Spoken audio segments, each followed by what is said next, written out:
Alors bonjour, bonjour les amis, bonjour à tous ceux qui sont connectés en ce moment. Euh,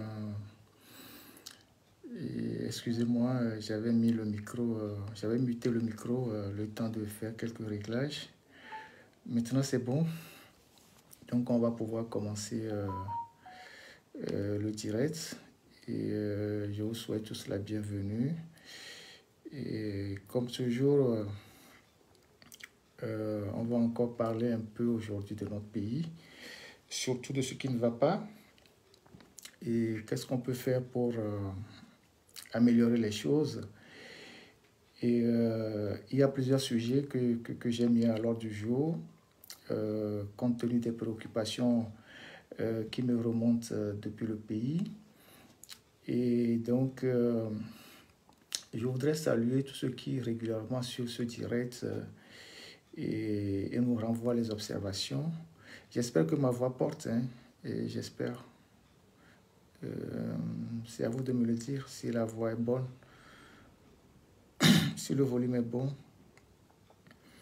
Donc, je voudrais dire merci à tous ceux qui nous remontent des préoccupations, mais aussi des observations et qui nous proposent aussi des sujets, des choses qu'il faut exposer pour que ça soit vraiment amélioré. Et donc, nous lisons aussi les critiques. Il y a des gens qui viennent dans les directs généralement pour nous insulter, tout ça. Tout ça, ça fait partie de la vie humaine.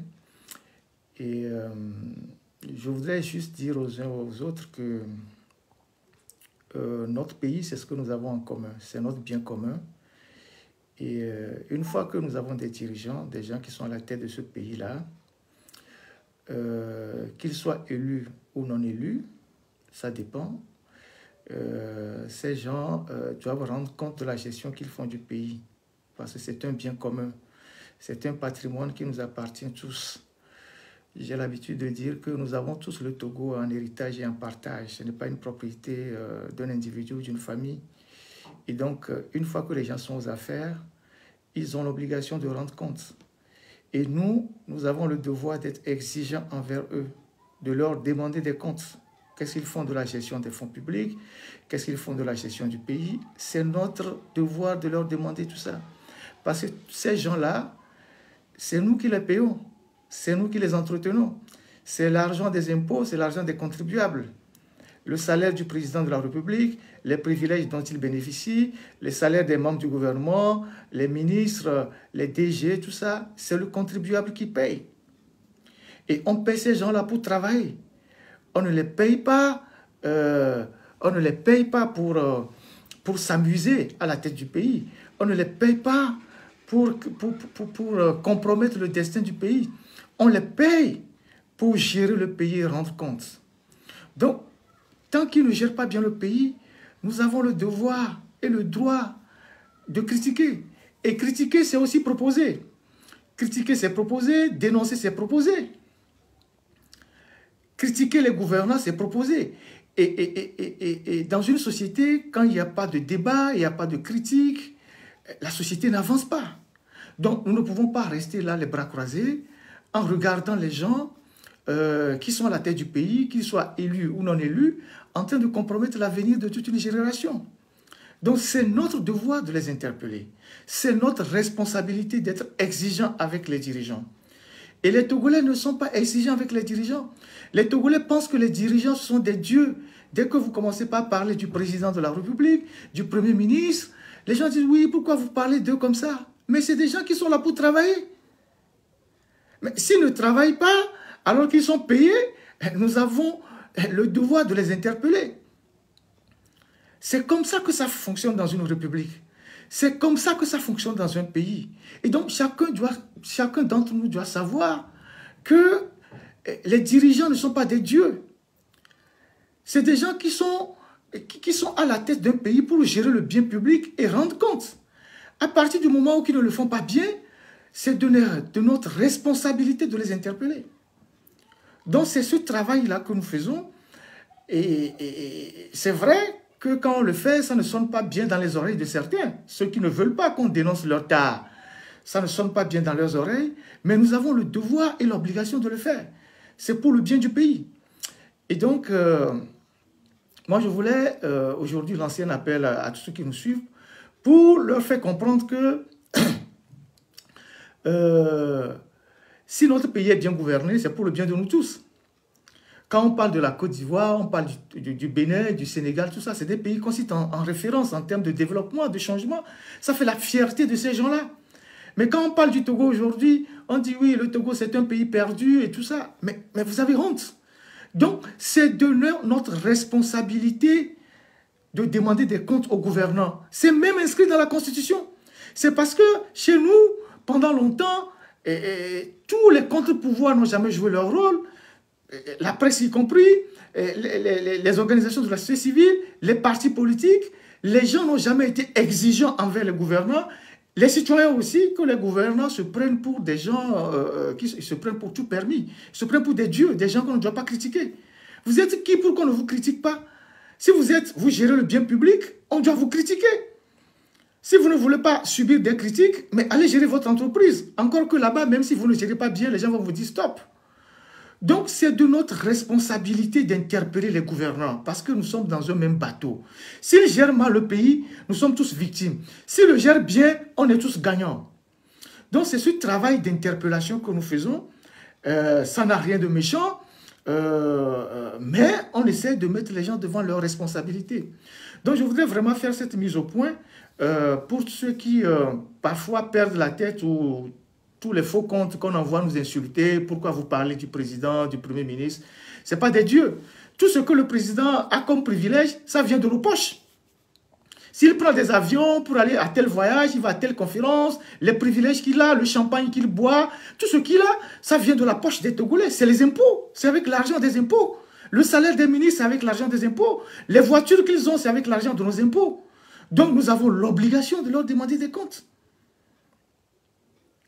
Donc, voilà ce que je voulais vraiment dire à l'entame de ce direct pour essayer de clarifier un certain nombre de choses, pour que des gens comprennent pourquoi nous avons le devoir de faire ce travail de veille citoyenne pour le bonheur de nous tous.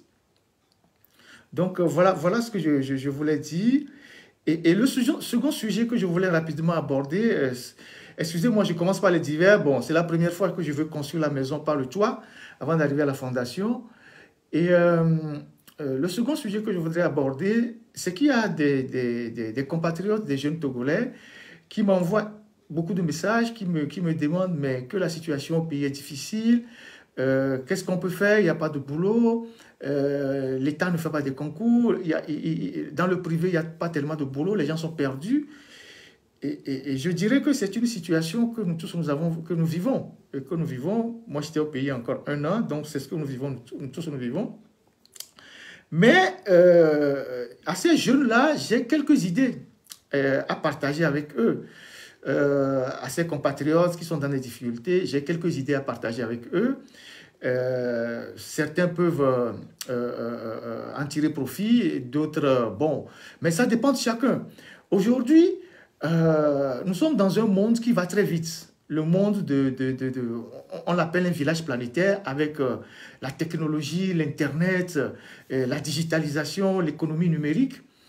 Et aujourd'hui, les jeunes doivent savoir, ou nos frères doivent savoir, qu'on peut gagner beaucoup d'argent sur Internet. On peut gagner énormément d'argent sur Internet si on est organisé. Si on est organisé, on peut gagner beaucoup d'argent sur Internet. Et j'invite d'ailleurs les jeunes à le faire. Les étudiants, les gens qui sont sans emploi. Ça dépend de ce que vous voulez faire sur Internet. Je ne vous conseille pas de faire des choses qui touchent à la morale. Je ne vous conseille pas de faire des choses qui finissent par des clashs, des insultes, des propos obscènes. Mais chacun peut définir un angle, hein, un projet sous un angle et gagner de l'argent sur Internet. Si vous voulez, par exemple, vous voyez tout ce qu'on appelle les influenceurs. C'est vrai que ce que je dis certains le savent, mais ceux qui le savent, c'est peu de personnes. La majorité ne le sait pas. La majorité ne sait pas qu'aujourd'hui, on peut gagner énormément d'argent sur Internet. En étant juste dans sa maison, on n'a besoin que de deux choses. On a besoin d'un téléphone et d'une connexion.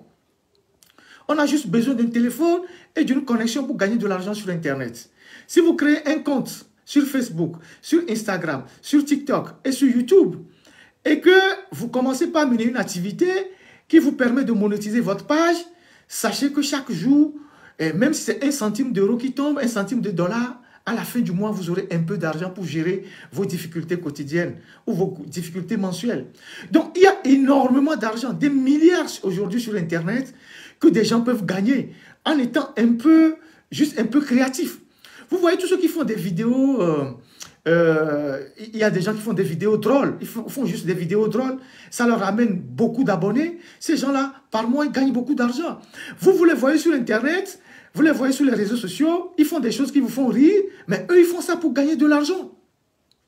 Je connais des jeunes Ivoiriens qui ont gagné des millions sur Internet et qui ont financé leurs études aux États-Unis. Ils sont partis aux États-Unis, au Canada, mais ils n'ont plus le temps de créer des trucs sur Internet. Ils ont gagné de l'argent, ils sont partis. Donc aujourd'hui, pour les jeunes qui m'ont posé la question, vous pouvez gagner beaucoup d'argent sur Internet. La dernière fois, en rigolant, je disais, ceux qui prennent mes vidéos pour les coller et pour pouvoir gagner de l'argent, qu'ils viennent me payer les droits d'auteur, c'est parce que justement, je savais de quoi je parlais. Même quand on était à Lomé, l'autre journal qu'on animait, c'était un modèle économique qu'on avait. On gagnait de l'argent. C'était un modèle économique. On était les tout premiers à commencer à pas faire ça au Togo. Et puis ça a inspiré des gens dans la sous-région. Donc aujourd'hui, ça dépend de ce que vous voulez faire. Mais moi, je lance les idées en vrac. Si vous êtes professeur de mathématiques, par exemple, et que vous voulez enseigner les mathématiques sur Internet, et que vous consacrez 1 heure de temps, fois 3 dans la semaine, vous aurez des étudiants, des jeunes qui vont vous suivre. Et plus ces jeunes vont suivre vos cours de mathématiques sur Internet, plus vous allez gagner de l'argent en monétisant votre page. Donc, vous faites une œuvre de pédagogie, mais en même temps, derrière, vous gagnez de l'argent. C'est comme ceux qui font les répétitions à domicile. Donc, vous faites les répétitions, vous pouvez le faire aussi sur Internet. Nos sœurs qui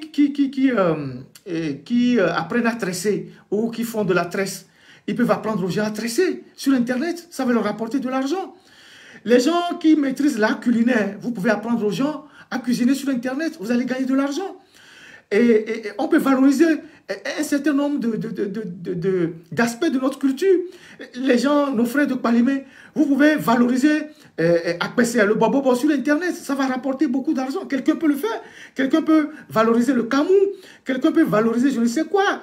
Quelle danse au pays. Quelqu'un peut décider d'enseigner le levé ou le mina, ou le kabié, ou le thème sur Internet. Il va gagner de l'argent. Donc, c'est important que les jeunes soient créatifs. Quelqu'un peut décider d'enseigner l'anglais sur Internet. Surtout qu'il y a aujourd'hui une proportion de jeunes qui veulent apprendre l'anglais. Il peut enseigner l'anglais sur Internet.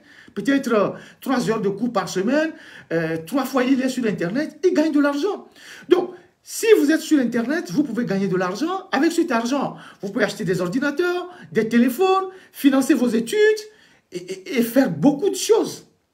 Vous voyez les Ivoiriens qui sont dans le clash, les Apoutou, les Makosso, tout ça, même Kochamonsi, tout ça là. C'est de l'argent qu'ils sont en train de chercher sur Internet. Parfois, certains s'en sortent avec 20 000, 30 000 euros par mois sur Internet.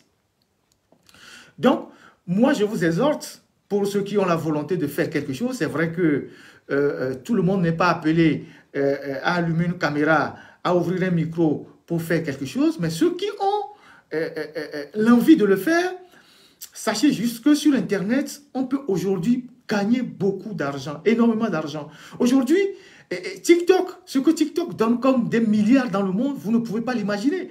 Pendant que chez nous, les gens l'utilisent pour des choses obscènes, des clashs à la con, des petites histoires. Aujourd'hui, vous allez au Kenya par exemple. Il y a 2 ans, même 1 an, les Kenyans sont les plus nombreux en Afrique sur TikTok. C'est les premiers sur TikTok. Et ce que TikTok leur fait gagner comme milliards par an, vous ne pouvez pas imaginer. Au Kenya, le mobile money, ce que nous appelons chez nous les transactions financières par le téléphone, c'est tellement développé que dans une journée, l'argent qui passe par les mobile money au Kenya, c'est énorme. Aujourd'hui, je pense que c'est le Nigeria qui a détrôné le Kenya. Et donc, ces gens, ils se font énormément d'argent sur Internet. Donc, aujourd'hui, les jeunes, vous pouvez vous mettre ensemble pour créer des modèles économiques sur Internet.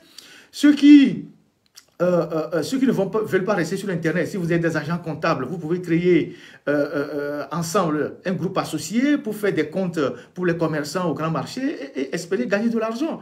Et il y a bien d'autres domaines que vous pouvez explorer. Donc, c'est des idées que moi j'essaye de balancer à gauche et à droite comme ça. Si ça intéresse des gens, ils peuvent les piquer dedans. Mais surtout les étudiants. Parce que vous attendez les bourses qui n'arrivent pas.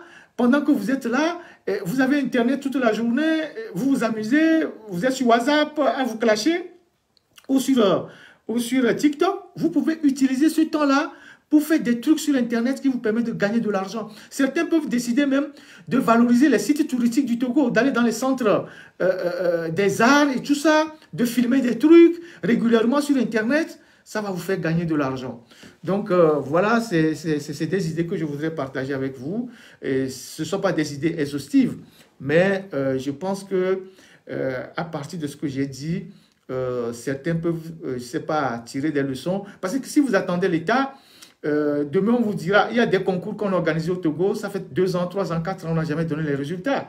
Et demain, quand on dira qu'on veut faire un concours, on vous dira qu'on veut prendre 50 personnes, mais vous serez 50 000 à passer le concours. Quand est-ce que vous allez commencer par travailler? Donc, il faut que chacun aujourd'hui essaie de trouver une brèche pour pouvoir gagner honnêtement de l'argent, mais en faisant des choses qui ne touchent pas à la morale et qui ne sont pas attentatoires au test de la République. Voilà, et le reste, c'est permis. Même si vous faites des vidéos juste pour faire rire les gens, vous allez gagner de l'argent. Il suffit d'atteindre un nombre d'abonnés, de monétiser vos pages. Chaque jour, vous aurez un peu d'argent. Voilà ce que je voulais partager avec vous comme second sujet.